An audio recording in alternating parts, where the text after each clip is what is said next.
안녕하십니까. 2024년 2학기 중앙대학교 금융공학 금융인공지능 중간고사 프로젝트 발표를 하게 된 수강생 2019-2925 김진영입니다. 저는 오늘 LSTM과 GRU 모델을 활용한 코스피 지수 예측 및 성능 비교 결과를 발표하겠습니다. 이 발표에서는 기초 통계부터 최적 모델 성과까지 이제 도출을 하고 그 성과에 대한 비교까지 차례대로 다루도록 하겠습니다. 발표 순서는 다음과 같습니다. 먼저 코스피 지수의 기초 통계를 빠르게 말씀드리고 RMS의 계산을 통한 최적 하이퍼 파라미터를 제시해 드리겠습니다. 그 후 선택된 하이퍼 파라미터를 활용하여 LSTM과 GRU 모델을 실행한 결과를 분석하고 두 모델의 성능 비교를 통한 추천 결과를 발표하는 순서로 진행하겠습니다. 먼저 코스피 지수의 기초 통계입니다. 이번 분석의 표본 기간은 2015년 1월 1일부터 2024년 10월 24일까지입니다. 타겟 변수인 종가의 기초 통계를 말씀드리자면 평균은 2370.43이고 표준 편차는 약 355.78로 하루 사이 큰 변동을 보이고 있습니다. 변동성 지수 같은 경우에는 평균 값이 17.15 정도로 상대적으로 안정적이었습니다. 정리해서 말씀드리자면 코스피 지수는 기간 내 큰 변동성을 보였고 거래량의 변동이 심해 시장에 강한 움직임이 있었음을 알 수 있습니다. 또 변동성 지수인 V코스피 같은 경우는 대체로 안정적이지만 일부 시기에서 불안정한 시기가 있었음을 알 수 있습니다. 네, 다음으로 하이퍼 파라미터 조합별 RMS의 계산 결과입니다. 먼저 계산 결과를 말씀드리기 전에 저희가 사용한 하이퍼 파라미터의 요소에 대해 설명을 드리겠습니다. 저희는 하이퍼 파라미터로 윈도우 사이즈, 에파치, 배치 사이즈를 사용할 것입니다. 먼저 윈도우 사이즈는 합숙 시 사용하는 입력 시퀀스의 길이를 의미합니다. 그리고 에파치는 이 모델이 전체 데이터를 몇 번 학습했는지 나타내는 수이고, 배치 사이즈 같은 경우는 한 번 학습을 할 때 사용하는 데이터 샘플의 수를 의미하고 있습니다. 그래서 저희는 윈도우 사이즈는 4가지, 그러니까 5, 10, 15, 20, 그리고 에파치는 10, 15, 20, 그리고 배치 사이즈는 32 혹은 64 이렇게 4개, 3개, 2개의 값을 조합하여 총 24가지의 경우를 각 모델별로 테스트해 보겠습니다. 먼저 LSTM 모델에 하에서 계산을 한 모든 조합의 RMS의 결과표를 살펴보도록 하겠습니다. 윈도우 사이즈를 먼저 보시면 윈도우 사이즈가 작을 때, 즉 5에서 10 정도가 될 때 밸리데이션 RMS가 상대적으로 높게 나타나고 있습니다. 이는 이 LSTM 모델이 충분한 과거 정보를 합습하지 못해서 예측 성능이 저하되어 있음을 의미합니다. 다음은 에파치의 영향을 살펴보겠습니다. 이 에파치 수가 증가를 하면 모델이 더 많이 학습하면서 트레인 RSME가 줄어들게 됩니다. 하지만 에파치가 15에서 20 이상 정도 되면 오버피팅, 즉 과적합 위험도 커질 수 있기 때문에 주의해야 합니다. 다음은 배치 사이즈의 영향을 살펴보도록 하겠습니다. 배치 사이즈는 32 정도에서 대부분 밸리데이션 RMS가 낮게 나옵니다. 배치 사이즈가 64인 경우 일부 조합에서는 밸리데이션 RMS가 높아지는 것을 볼 수 있습니다. 이것은 너무 큰 배치 사이즈가 모델의 그 세밀한 학습을 방해할 수 있음을 시사하고 있습니다.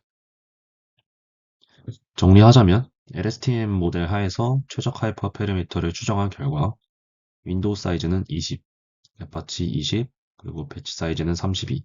이러한 조합에서 가장 낮은 밸리데이션 RMS인 0.018107을 기록했으므로 LSTM 모델 하에서는 이 조합이 최적 하이퍼 파라미터임을 알 수 있겠습니다.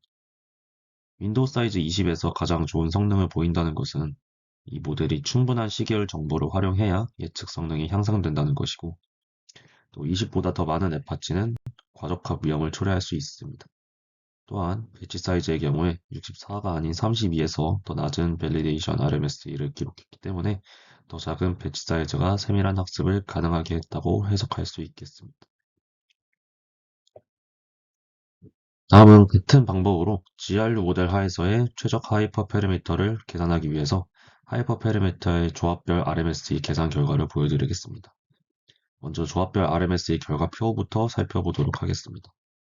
보시면 윈도우 사이즈가 대체적으로 작을수록 밸리데이션 RMS가 상대적으로 높습니다.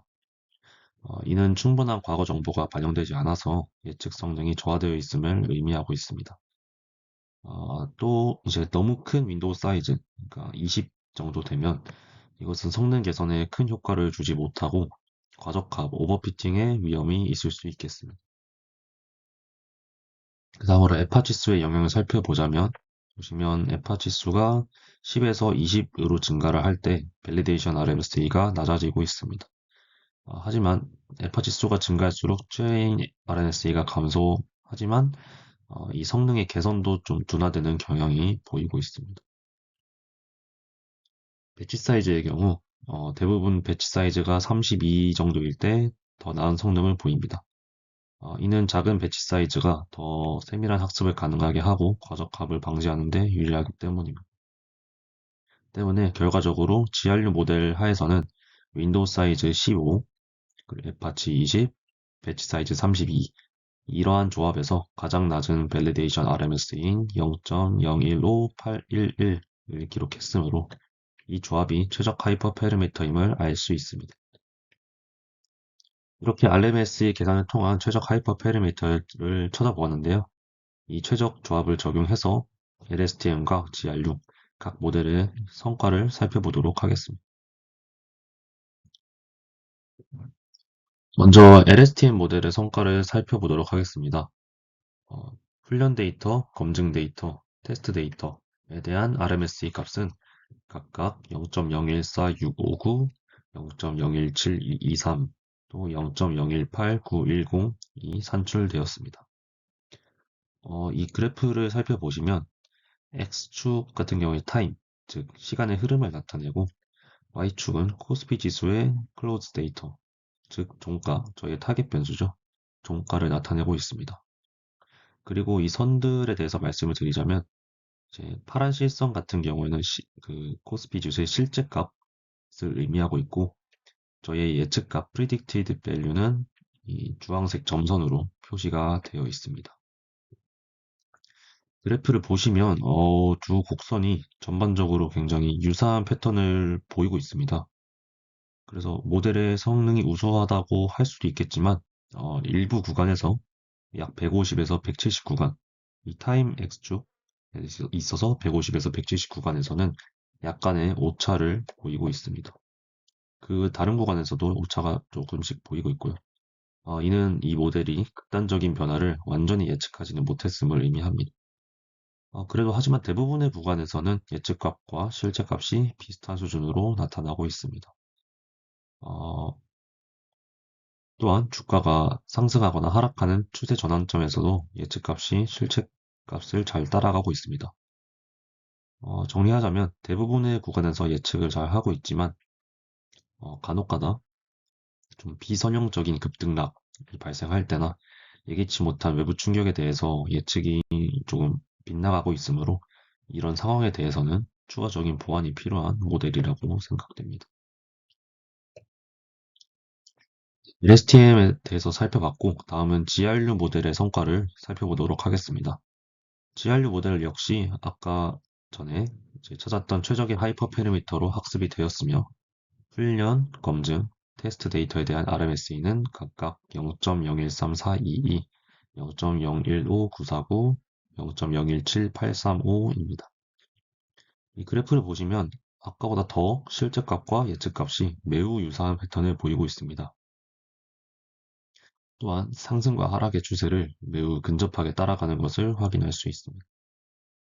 일부 구간에서는 예측값과 실제값이 거의 일치하고 이는 GRU 모델이 시계열 패턴을 정확하게 예측했음을 나타냅니다.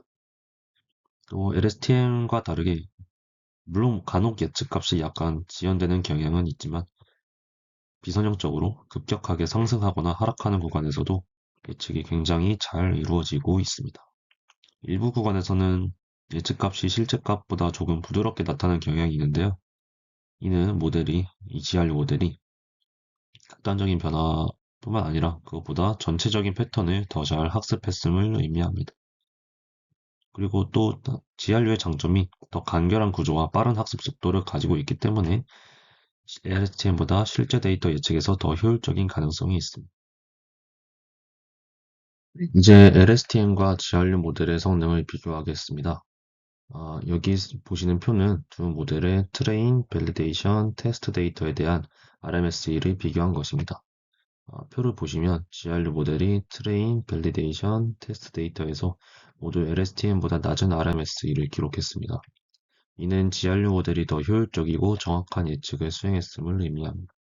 특히 GRU는 더 단순한 구조를 가지면서도 LSTM과 유사하거나 더 나은 성능을 보여주기 때문에 빠른 학습과 실시간 예측이 필요한 상황에서 더 적합할 수 있습니다.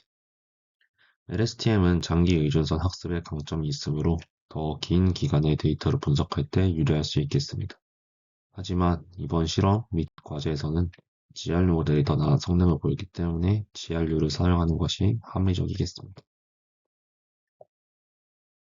이번 발표는 여기서 마치겠습니다. 감사합니다.